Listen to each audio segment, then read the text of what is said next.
All right, now we're going to talk about the CPA profession. I guess there's some assumption if you're taking auditing that you might want to become a certified public accountant. Of course, that's something you do through the local, or excuse me, the state. When I said local, I meant state.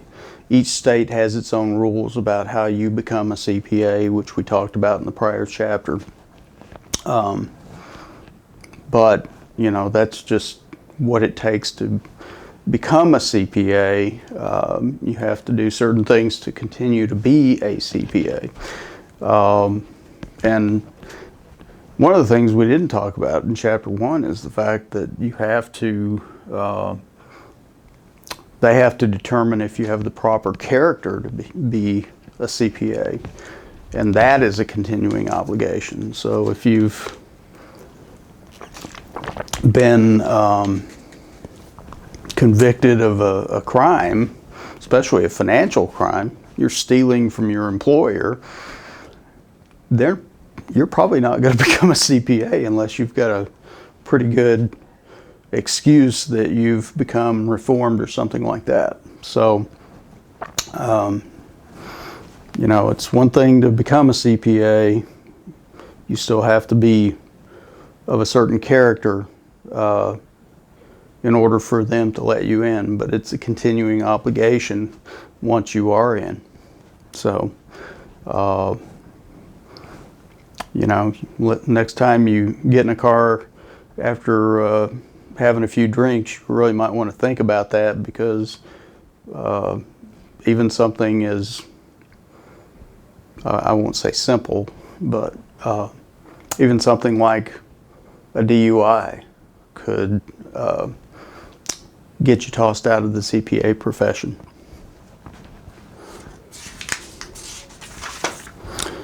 All right, so they go through this whole thing about CPA firms and, you know, talk about the differences between you know, international firms, the big four, national firms, regional firms, large local firms. I don't really expect you to know any of that, but certainly not names.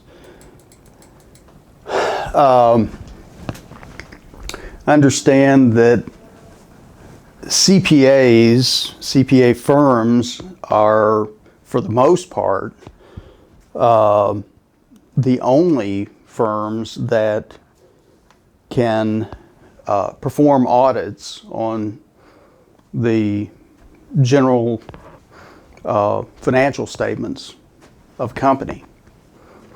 And that's especially true when it comes to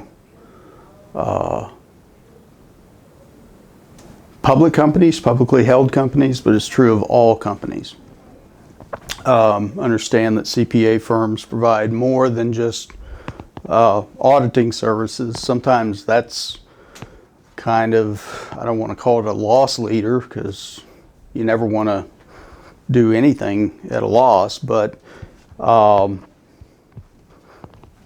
it might not be their biggest moneymaker. And so they do other things such as tax and advisory services. One of the things we'll talk about is if you're doing management consulting or accounting services for a company you're auditing, is that appropriate, or is it even possible?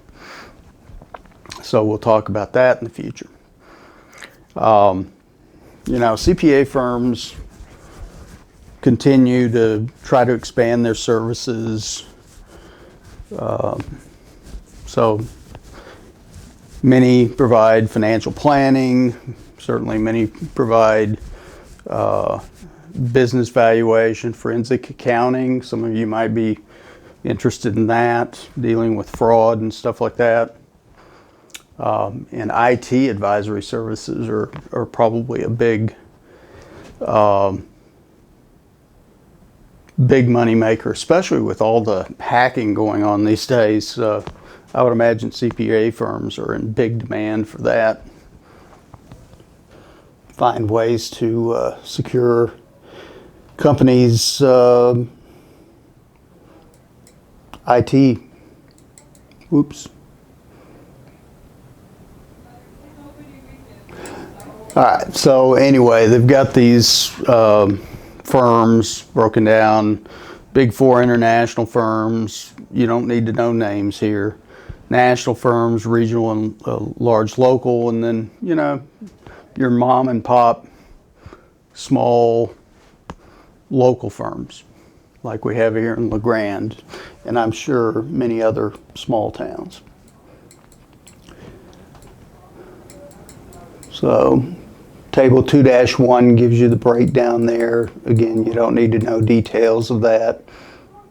Other services that CPA firms provide, again, this is not a complete list by any means, but for audit clients, they might do accounting and bookkeeping services, tax services, management consulting services.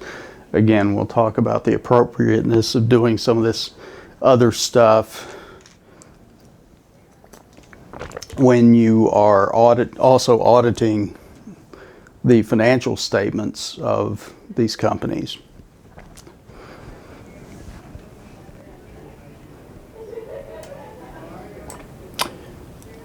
All right. The structure of CPA firms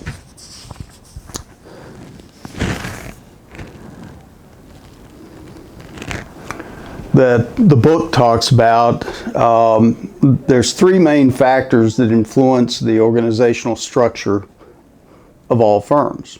As we talked about in the first chapter, CPA firms must be independent from their clients. Again, back to the point, if you're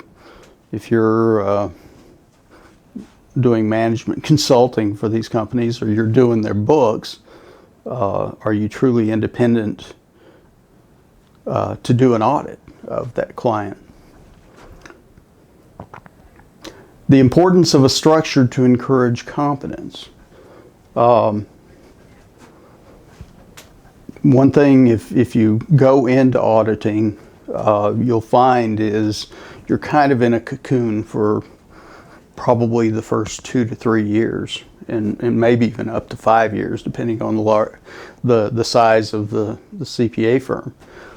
They protect you if you are, as I call it, a junior auditor. And so the people above you, supervising you, make sure that you don't get outside your level of competence, because number one, they don't want to be sued. So anyway, they have a fairly elaborate and they need to have a fairly elaborate structure, hierarchical structure, to where you're protected.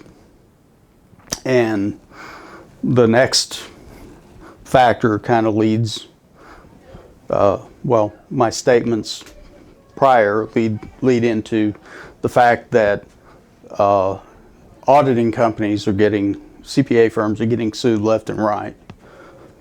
And they're getting sued because let's say the CPA firm didn't catch a fraud. And so what they'll do, the company will sue, the shareholders will sue, alleging that the CPA firm should have found this fraud. And so what happens is, now that it's in the hands of lawyers and the legal system, the jury looks to see whether or not this CPA firm followed the proper standard,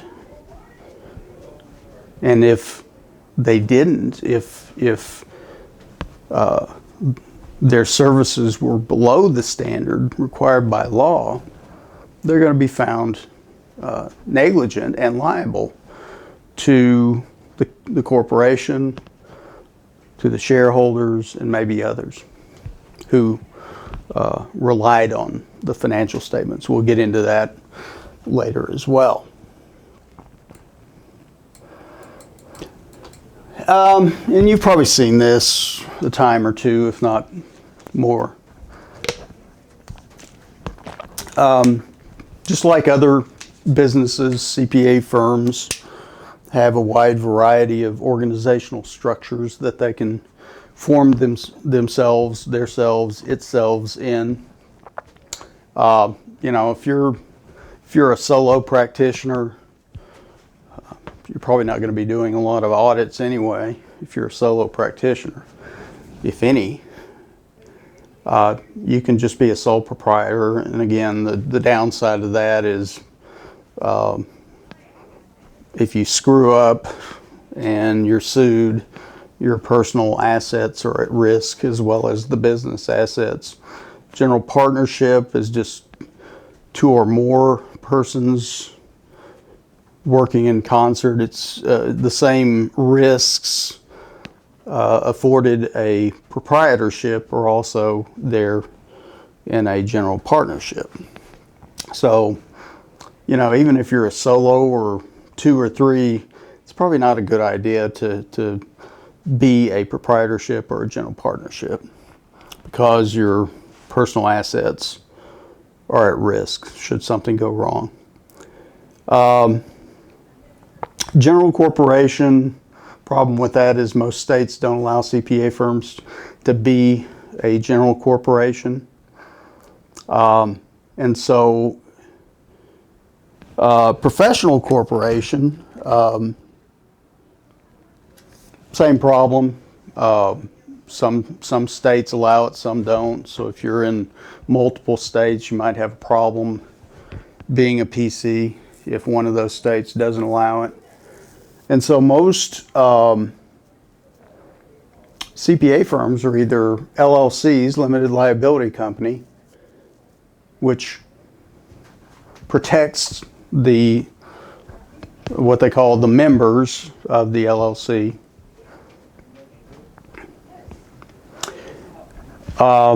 Many of your larger CPA firms are limited liability partnerships.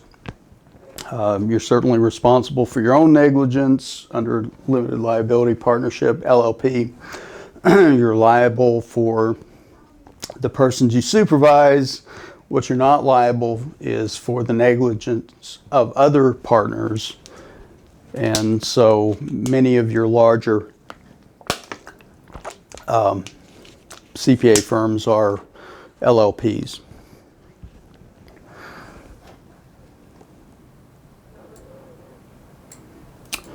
And so here's a typical hierarchy of a CPA firm. You're going to start out as a staff assistant, or what I call a junior auditor,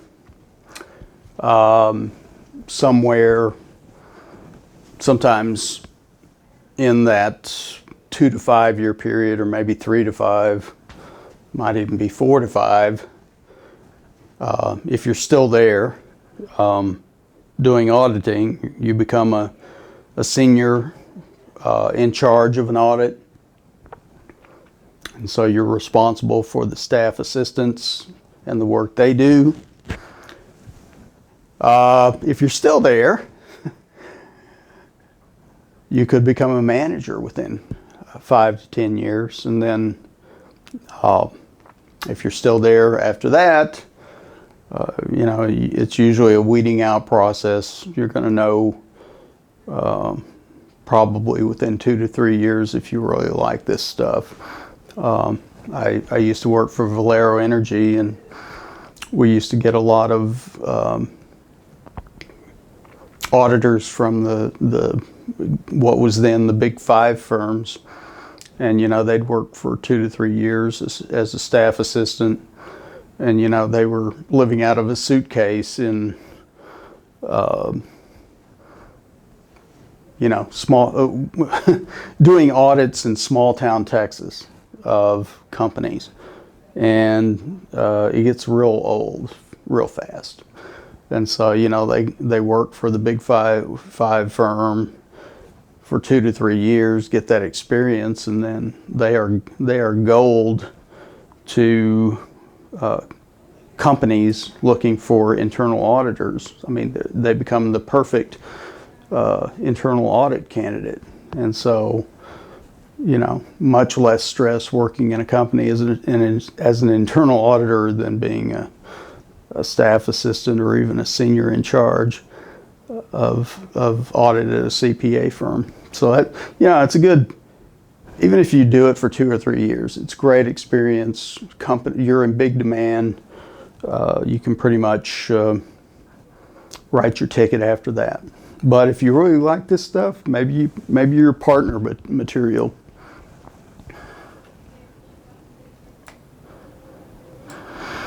All right, so we've got these different organizations, if you will, that have a role in setting auditing standards and rules and regulations concerning the CPA profession. And so, first of all, we have to talk about the Sarbanes-Oxley Act. If you recall, you should know something about Sarbanes-Oxley by now, I would think. This was created by Congress in 2002. It was in response to the numerous financial scandals that were occurring at some fairly large companies. The biggest is probably WorldCom, but Enron seems to be the one that most people remember. Enron was located in Houston. They were doing a lot of creative stuff on their books, and their accounting firm, Arthur Andersen, one of the big five at the time, was, as it was found out later, complicit in a lot of this stuff. And so what happened is, after the Enron meltdown and several other of these scandals came out, Congress came in with this Sarbanes-Oxley Act, which did several things. I mean, there's a lot of different parts to Sarbanes-Oxley. And so one of the things they did is create what's called the PCAOB, Public Company Accounting Oversight Board. Okay, so just by its title, you know that this PCAOB, this oversight board, deals with publicly traded companies. So if you're a private company, PCAOB has no oversight of you. It's only for publicly traded companies. And so SEC is in charge of how PCAOB conducts their business.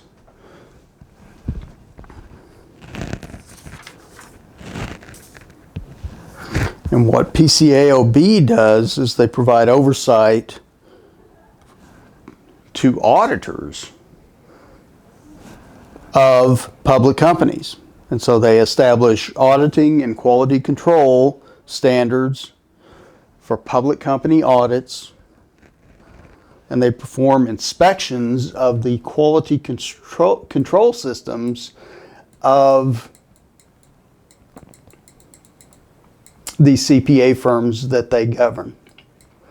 All right, so let's talk about SEC first, because they are in the hierarchy of things in control of the PCAOB.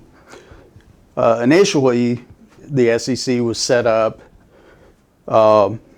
to do a lot of different things concerning publicly traded companies. One of the things they do, they provide some assurances to investors or possible investors in public companies. And what they do, they require things such as registration statements. If you're a public company, or you want to be a public company, and you're having your initial stock sale on a stock exchange, public stock exchange, you have to provide the SEC with certain information, such as a registration statement. But one of the things that has to be in there is an audited financial statement with a clean opinion from a CPA firm. Under the SEC Act of 1934, so SEC Act of 1933 deals with initial issuance of stock. SEC Act of 1934 deals with essentially what the public company must do after that initial sale. And one of the things they have to do is provide the SEC with ongoing quarterly reports as well as an annual report. And of course, those have to be audited by a CPA firm.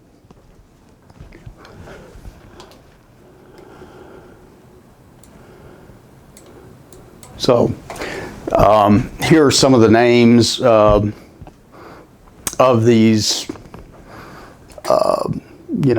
kind of the lingo of the SEC, some of these forms. But the main thing there is the 10K and the 10Q. The 10K is the annual report that must be submitted to the SEC. It's essentially the same as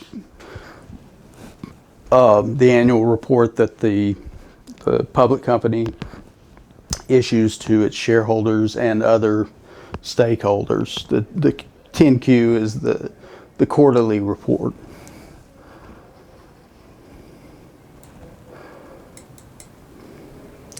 All right. Then you have this private organization called the American Institute of CPAs. And among the things they do, they set professional requirements. They have professional standards that CPAs must meet, both to become a CPA again and also to continue to be a CPA. They conduct research and they publish materials related to services. They are empowered to set standards and rules concerning the auditing profession. And that's what they've done. And so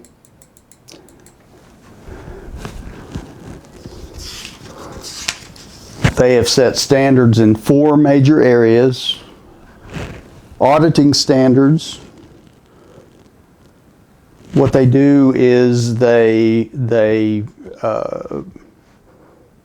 create these auditing standards through what this publication called, or pronouncements called, Statements of Auditing Standards, otherwise known as SASs.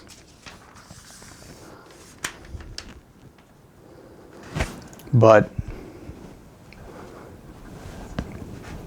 and we'll see this in a few minutes, a lot of times SASs are just called Generally Accepted Auditing Standards, GAS. They set compilation and review standards. Remember, not all financial statements of companies have to be audited.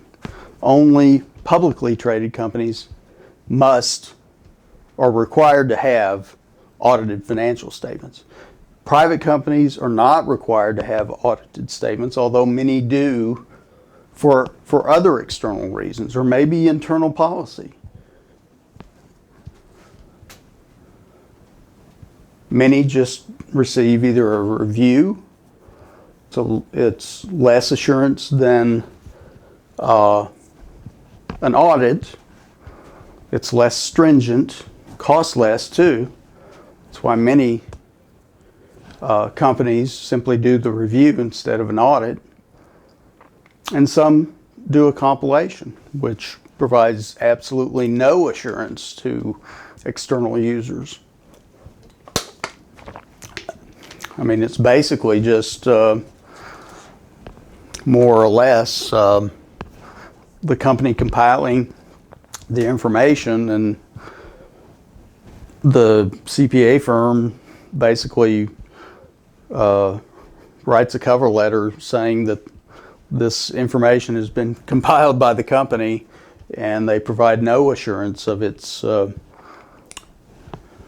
it's, you know, in compliance with GAAP. They have control and set statements concerning other attestation standards, and they provide a framework for the development of standards for attestation engagements. And then, last but not least, and sometimes importantly, they provide a code of professional conduct under which CPAs and CPA firms must act.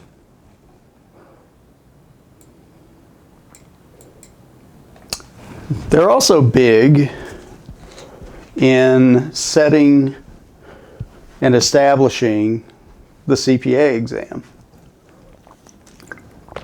Even though it's administered by each state, it's done so with the input of the AICPA, big input. They publish a lot of stuff, and they also provide seminars and continuing education. I always get these advertisements for CPE, continuing professional education, from AICPA. If the firm's paying for it, great, do it. If you're paying for it, it's a little pricey. There's better, cheaper ways to do it. I'm going to skip over international auditing standards and go on to U.S. auditing standards. All right, so again, it points out that AICPA is responsible for creating these auditing standards for non-public companies. And so they started out with these generally accepted accounting standards, GAAS, and under GAAS there were 10 standards, further broken down into 3 categories. You had your general standards, you had your standards of field work, and then you had your standards of reporting. So this GAAS was set up well before the PCAOB was established. Again, PCAOB is the Accounting Oversight Board for public audits and CPA firms doing these publicly traded companies audits. But essentially, when PCAOB was formed, what they did was they basically adopted these 10 standards of GAAS. So GAAS and PCAOB standards were basically one and the same. Again, once PCAOB was created, it bifurcated in some respects. PCAOB, which which dealt with standards of public company audits, from GAAS, which deals with private company audits, but the standards were exactly the same. Whether or not that remains the same in the future, not so much, as we will see. What AICPA has done is they've replaced GAAS with these principles underlying an audit in accordance with GAAS, but just like the title indicates, generally accepted auditing standards, what they've done is they've basically incorporated all these 10 standards into this new principles. So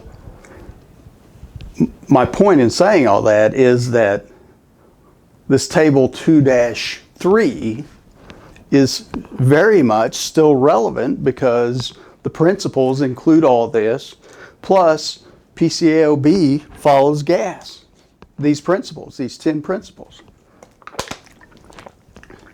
But technically, GAAS deals with audits of privately held companies. PCAOB deals with audits of publicly held companies. Might there be some differences in the future? Yeah, could be.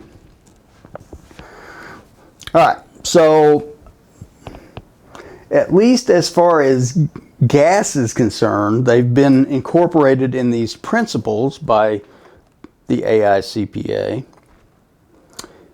And again, these principles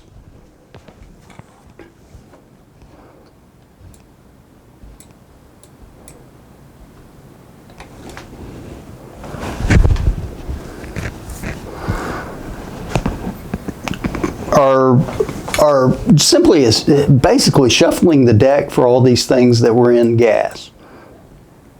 All right, so again, PCAOB auditing standards are GAAS. Standards of field work, proper planning and supervision, understanding of the entity. That's a big part of it. You have to understand the company you're auditing. You have to ask lots of questions. If this is the first audit of a company for this CPA firm, a lot of the time is spent just getting to know how the company operates, asking lots of questions of people within the company. Proper planning and supervision. Got to have the right people on the job. They've got to be competent. And part of that competence is they have to have some experience in auditing companies in this industry.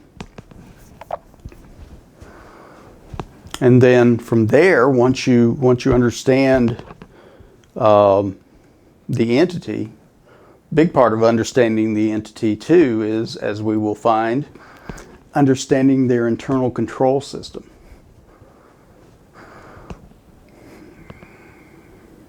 Do they have a strong internal control system? If so, you're going to need, you're not going to require as much evidence. Well, what if they have a weak internal control system? Then you're going to have to accumulate more evidence to render an opinion. And so this goes to 3, sufficient appropriate evidence. Until you've determined how strong or weak a company's internal control system is, you don't really know what the sufficient level of evidence is.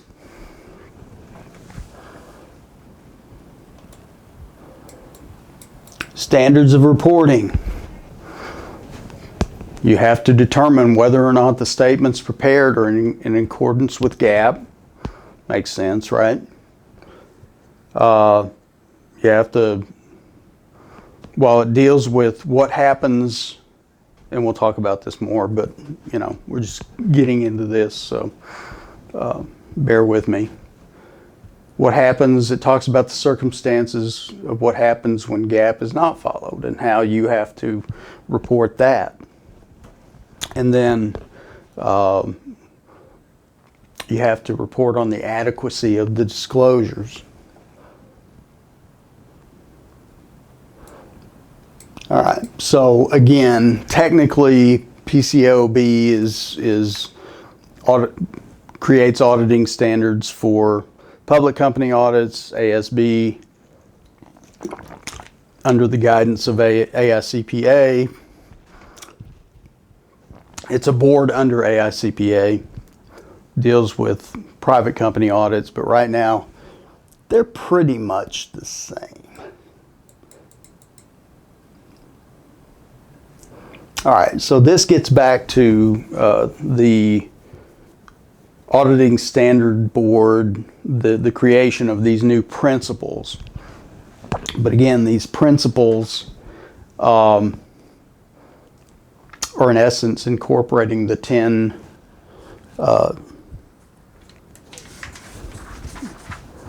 gas standards that you see there on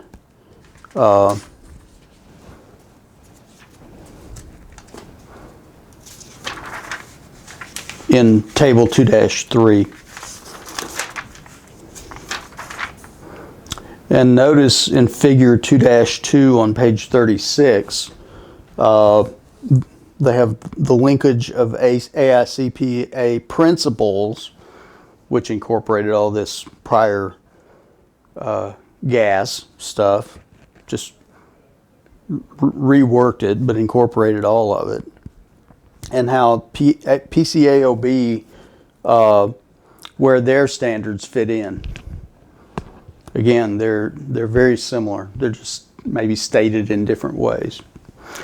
And again, AICPA, I mean, this is not these principles are not static. Principles are always changing, and so these SASs, Statement of Auditing Standards,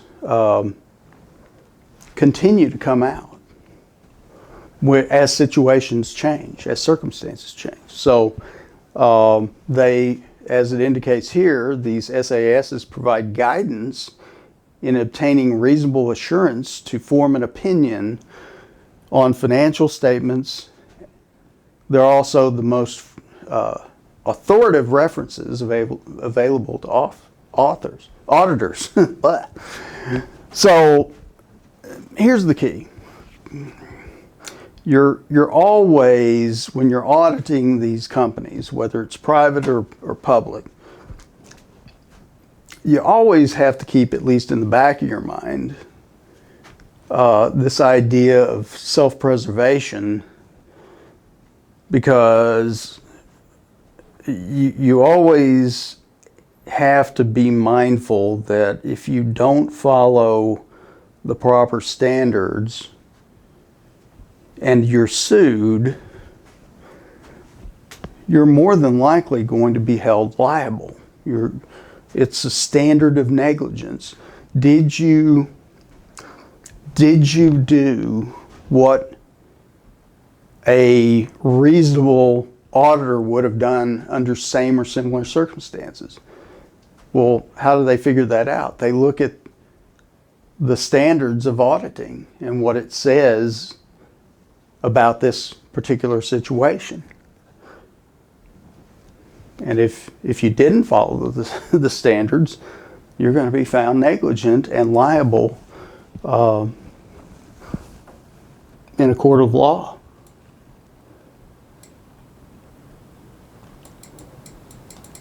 All right, so these principles, which are still referred to as gas, by the way,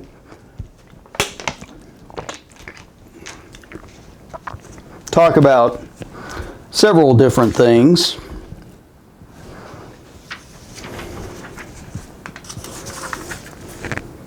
Oh, wait, sorry, we're beyond that. We've moved on to a different topic, quality control. One thing the AICPA is involved in is the quality control of public firms, or public accounting firms. And so what they've done is, if you're wanting to be in the auditing profession as a CPA firm, you have to submit to this quality control program. And so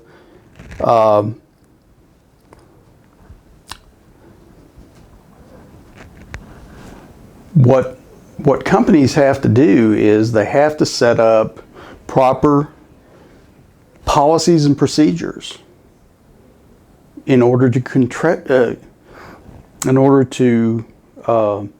create this system of quality control within the organization. And so here's some things that they look at, what they call elements. Leadership responsibility for quality. Quality starts at the top. You know, if the top, it's just like in any other organization. If the top is cutting corners, you know, that's going to trickle down. So leadership starts at the top. Are they preaching quality? Are they following those quality standards?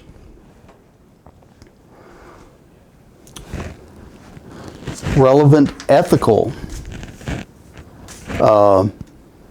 requirements.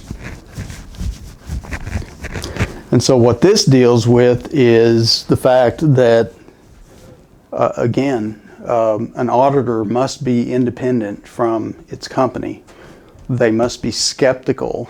Everything they do must be met with skepticism.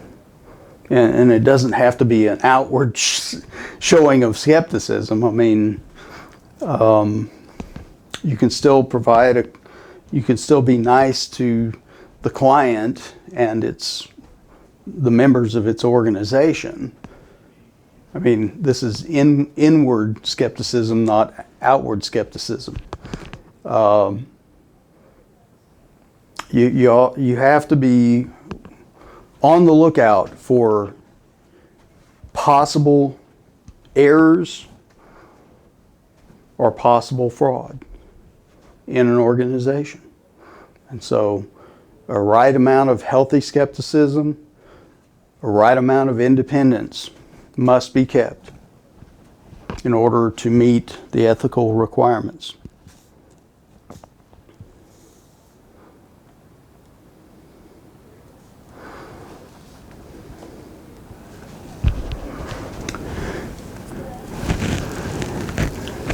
Another element is acceptance and continuation of clients and engagements.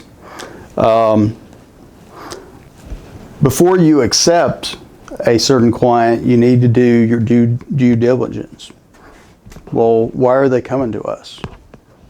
Why did they leave their former auditor? So, again, some skepticism, some independence. You have to do your due diligence before you accept a client to make sure that you are independent of them, and that there's no red flags coming from the prior auditor. Same goes for continuation. Once you've accepted a client, the question is, do you want to keep the client? And so if you run into problems, lots of red flags are coming up, maybe you come to a situation, to a fork in the road where you need to part ways with the client.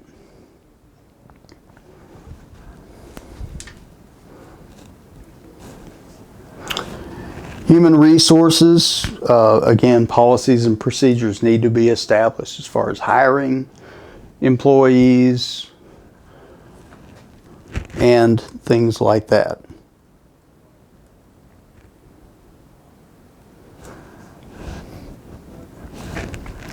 Engagement performance, policies and procedures for making sure that the work that's done meets the applicable standard. Policies and procedures do that, as well as proper supervision. And then this leads to monitoring, making sure that you've got the proper quality control in place. And usually what that might entail is, after the audit's done, having a managing partner review the work that was done. That's why you have this hierarchy in place. These quality control audits are done every 3 years.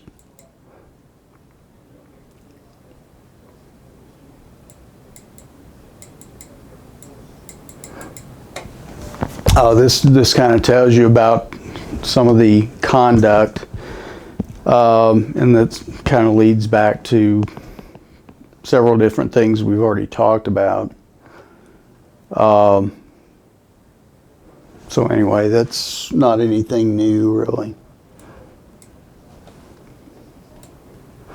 Anyway, these quality control audits are done every 3 years, and and they're actually done through the supervision of state accounting boards, and again, they take a lot of their guidance from AICPA, but essentially the state runs these peer review quality control reviews. And so what they do is they'll appoint a different CPA firm to come in and essentially audit the quality control systems of the CPA firm who needs the audit. Again, this is done every 3 years. If you want to perform audits, you have to submit to these quality control reviews. Well, what if they appoint a CPA firm that is your rival? You know, a lot of times CPA firms are created or broken off from, you know, they're former partners of another CPA firm. Well, you know, if there's a conflict or a potential conflict between the firm that's being reviewed and the firm who's doing the review, the firm that's being reviewed can ask for essentially another firm to come in to do it that is not in conflict. So anyway, that's chapter 2. And next we will be talking about, in chapter 3, audit reports.